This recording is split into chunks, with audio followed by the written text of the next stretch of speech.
Me quiero referir antes de empezar a algo que comentó aquí el maestro Gerardo Salza.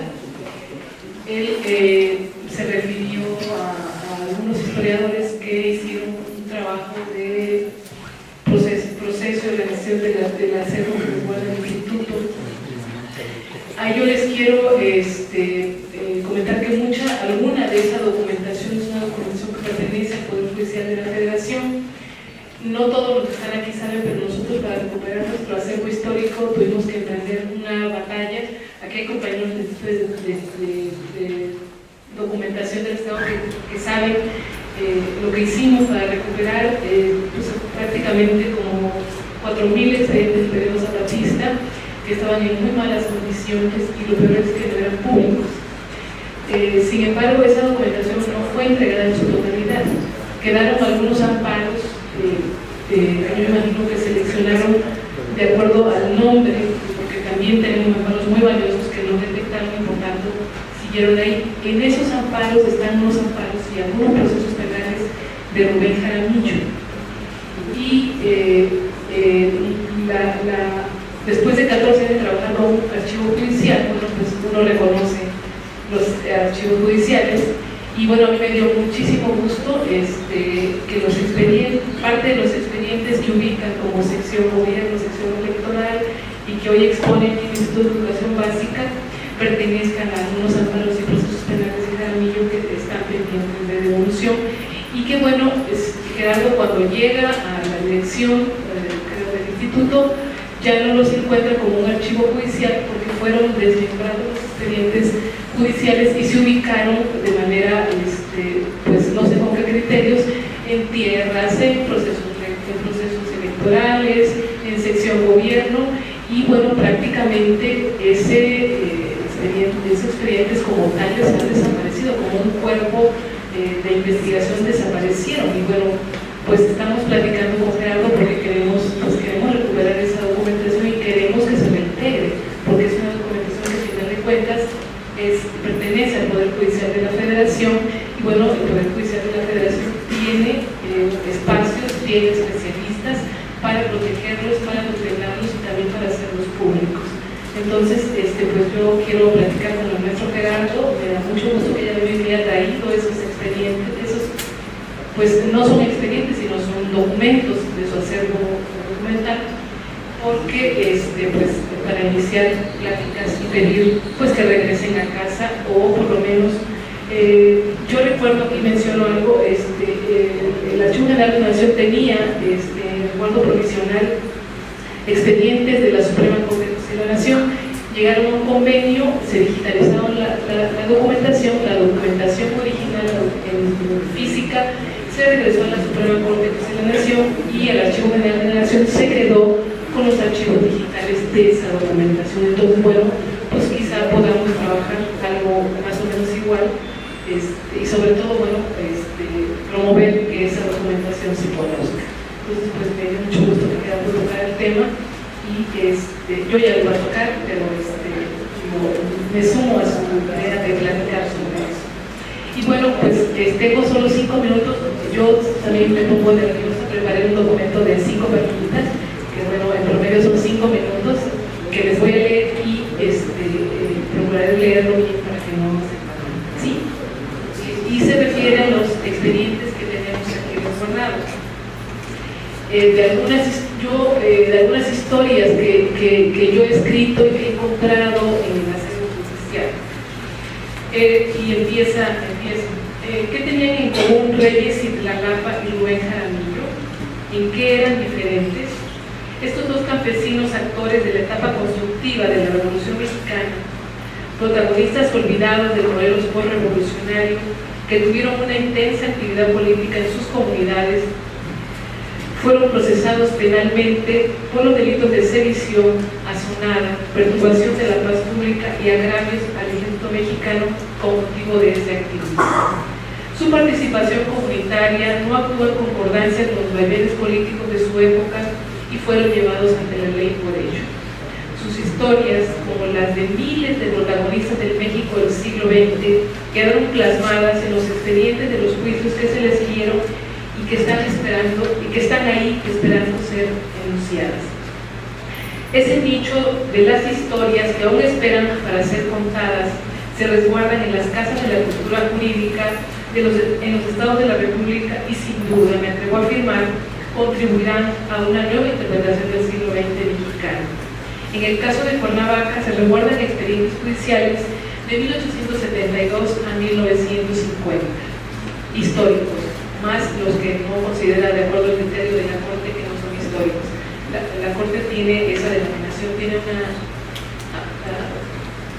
forma de organizar sus entes en históricos, activos y semiactivos. Entonces, nuestros históricos corresponden al periodo de 1872 a 1950. De la etapa armada de la Revolución en Morelos sobresalen los expedientes de amparo que solicitaban los familiares de los rebeldes condenados al fusilamiento, la considerable cantidad de juicios de amparo contra las detenciones arbitrarias y el destierro, que era una forma elegante de llamar a la ley, así como los que solicitaban amparo en contra de la pena de muerte. En materia penal sobresalen los juicios por rebelión, por ataques a las vías de comunicación, descarrilamiento y asalto a trenes, que ya platicó aquí la doctora Andrea Martínez, así como a violación de las de correspondencia, a delitos electorales, por ejemplo en 1912, evasión de presos y un proceso penal de una gran trascendencia que retrata de cuerpo entero el momento histórico de principios de 1903, como es el proceso penal contra toda la legislatura en masa promovida por Juvencio Robles en contra de todos los diputados del Congreso de Morelos y varios presidentes municipales. Juvencio Robles acababa de ser investido por Victoriano Huerta con los poderes no solo militares sino políticos en el estado de Morelos, y siendo congruente disolvió el Congreso. Existen también amparos promovidos por campesinos en contra de las detenciones arbitrarias de Juvencio Robles, que además son muchísimas. Sería genial que alguien pudiera venir a consultarlo. El archivo que resguardamos tiene también un importante acervo en el que se puede estudiar el reparto agrario y la oposición de los hacendados a la misma, materializada en los amparos que contra esta acción del gobierno presentaban a través de poderosas firmas de abogados. Muchas veces ganaron y las tierras, los haciendas regresaron a ellos. También la escuela socialista, la guerra cristera, litigios por los recursos naturales, por el agua, por la tierra, son temas en los que también el archivo judicial que resguardamos puede aportar elementos para su estudio. De los expedientes en resguardo destacan también los expedientes penales en contra de los revolucionarios Emiliano Zapata, Genoveva de la O, amparos contra el reparto agrario que ya mencioné antes, solicitudes de jurisdicción voluntaria para expropiar los bienes de la Iglesia, procesos penales en contra de Rubén Jaramillo, procesos penales en contra de integrantes del Partido Proletario Unido de América, dirigentes como el Güero Medrano, el fundador de la colonia Rubén Jaramillo, que bueno, eso también amerita y da pie para escribir muchas historias sobre este tema que es fundamental y en el que también es posible estudiar, por ejemplo, la guerra sucia en los años 60 y 70 en los archivos judiciales. Importante también resulta el amparo de Francisco J. Mújica contra las compañías petroleras en 1928, así como diversos procesos penales contra zapatistas del Estado que se rebelaron contra Victoriano Huerta y que fueron sentenciados a la pena capital por el gobierno federal. Solicitudes de amparo de madres de adolescentes sometidos a la ley a principios del siglo XX, amparos contra la pena de muerte que estaba vigente en el estado de Morelos a principios también de este mismo siglo, procesos penales por estupro y otros delitos sexuales, así como acusaciones de asonada, motín en contra de prominentes dirigentes zapatistas, entre otros.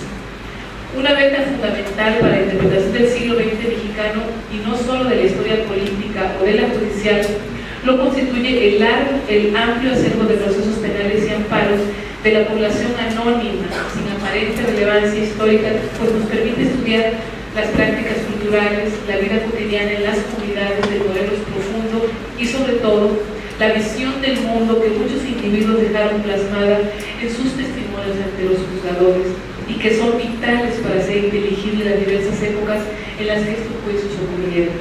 Empero, ¿qué importancia tendría invertir tiempo y energía simplemente para escribir historias sobre personas desconocidas, sin títulos y sin una aparente relevancia histórica? Bueno, la respuesta ya la dio la doctora Andrea Martínez hace un rato en su exposición. Pero también tal vez la respuesta estaría en el precepto gisburgiano de intentar ampliar el campo de pertinencia de la noción del individuo en la historia, de transferir el retrato de la individualidad del campo de la cultura de élite a lo que generalmente referimos con el término de masas. Termina la cita de Ginsburg. Partiendo de esta idea, a partir de estos trozos de historias extraídas de expedientes judiciales, es posible realizar una lectura de la conformación del siglo XX mexicano. En los archivos judiciales, que por sí solos constituyen una pequeñísima parte de un espectro mucho más amplio, es posible encontrar una parte muy importante de la historia nacional. No solo porque, como lo afirma Lerfage, los archivos judiciales están contenidos en el corazón del sistema político que les ha dado vida, sino porque son también una muestra de las prácticas privadas y colectivas. A partir del análisis de dos procesos que ya no les voy a contar, solamente les mencionaré porque ya se me terminó el tiempo, a partir del análisis de dos procesos penales y juicios de amparo, es posible estudiar no solo a los personajes de los expedientes, sino también su entorno sociohistórico. Como ejemplo de ello están dos casos de expedientes que me parecen representativos de dos periodos históricos del México contemporáneo. Es del México del Maximato y del México del Milagro mexicano. Dos expedientes de personajes acusados de delitos de sedición y agravios al Egipto mexicano, en los cuales es posible leer un profundo trasfondo político.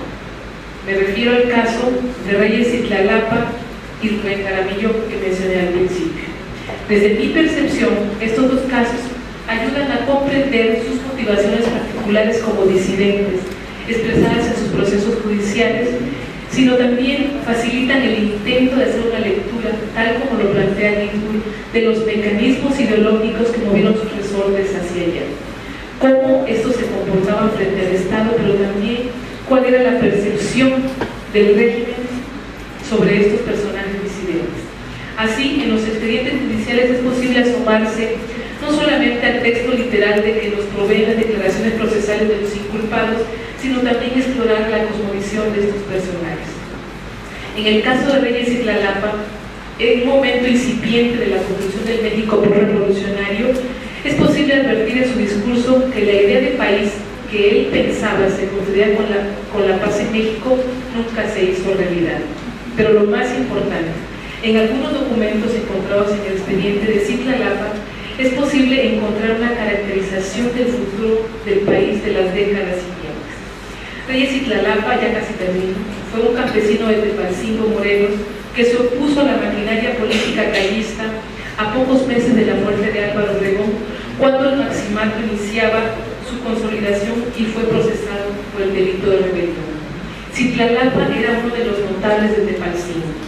Fue ayudante municipal, regidor, representante agrario de autoridades federales y presidente municipal, además de haber cumplido rigurosamente con el sistema de cargos que el sistema normativo comunitario imponía a sus habitantes. En el caso de Rubén Jaramillo, es posible apreciar las contradicciones de un régimen aparentemente consolidado y en paz, que había acuñado en su etapa temprana la desigualdad social y económica y que aún nos caracteriza. Fue un personaje que alcanzó relevancia histórica no solo porque optó por la vía armada, sino porque enarbolaba un proyecto que buscaba transformar a la nación en un momento histórico que se caracterizaba por la modernización y la estabilidad, entre comillas. En 1962, Jaramillo fue amnistiado por el gobierno federal después de 20 años encabezar movimientos armados e inició la organización de una colonia agrícola para campesinos pobres del estado de Morelos. El proceso penal que se le siguió ese mismo año se derivó de la invasión que junto con aproximadamente 6.000 campesinos pobres se realizó en las más de 30.000 hectáreas de tierras ociosas que aparentemente el gobierno federal le había cedido en las negociaciones por la pacificación desde 1958 y en las que se fincaría el centro de población Profesor Emilio Montaño, como se le llamó al proyecto de colonia agrícola. Bueno, termino porque ya me comí muchos minutos de mi participación y bueno, pues es una invitación para que conozcan nuestro Chile. Muchas gracias.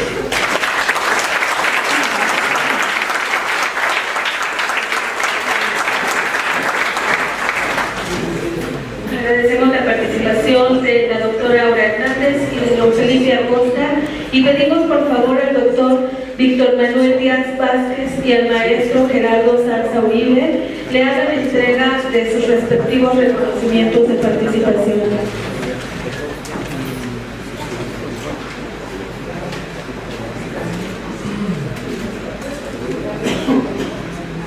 A mí es un gusto entregar este reconocimiento a mi amigo, Felipe Acosta Tobar, entrega la Suprema Corte a través de la Casa de la Cultura, ministro Teófilo Olea Leiva, el Instituto de Educación Básica, el Instituto Morelense de Información Pública, los mismos que son los que firman, por tu ponencia, participación, jornada de historia, Morelos, colaboración.